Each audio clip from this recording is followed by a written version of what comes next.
Ravivez l'esprit guerrier, un appel au service et au sacrifice.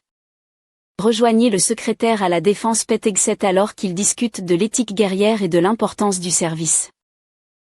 Military service changed my life. It taught me about what it means to be selfless, what it means to fight alongside your fellow Americans for them, to be laser focused on a mission. And it's the greatest thing I could have done with that period of time in my life where I could be doing a lot of other things. In every generation, you have to ask yourself the question, if not me, then who's it going to be? If not this generation, then we're passing the buck to the next generation. And so my challenge to this generation is, are you ready to step up? Are you ready to take the lead? Because generations before you, all the way back to the revolution, stood up for a principle, stood up for country, stood up for freedom, stood up against tyranny. And then they didn't just talk about it. Soldiers and warriors and others step up and grab a rifle and actually do something about it. They say, you have to come through me if you want to take our freedom. You have to come through me.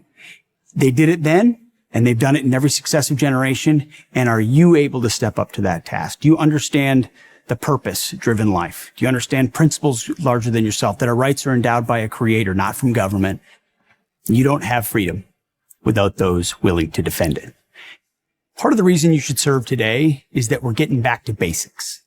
And one of those basics is the warrior ethos.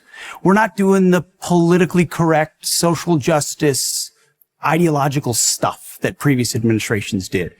This is the back to basics of readiness, of accountability, of standards, of lethality, and of war fighting. With President Trump at the helm, we're going to have your back.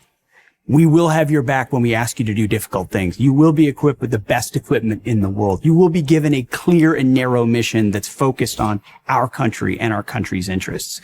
To be strong, to be tough, to be selfless, to be courageous, to be determined. Those are principles of the warrior ethos. To finish the fight. We need that instilled in the veins of our warrior class of Americans who are willing to do really tough, really difficult things, and not because they're going to get a medal for it or they're going to be famous because of it, but it's because of the integrity and honor and duty that they have inside them that makes them a warrior.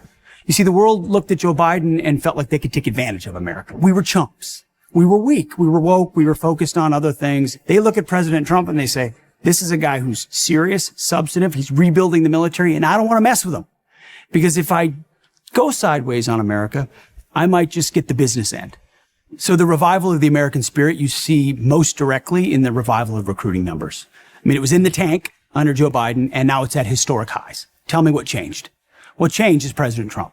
What changed is belief in America. What changed is the military knows he has their back. The spirit is back, and you feel it. You feel it in the ranks. I get a chance to go see our troops.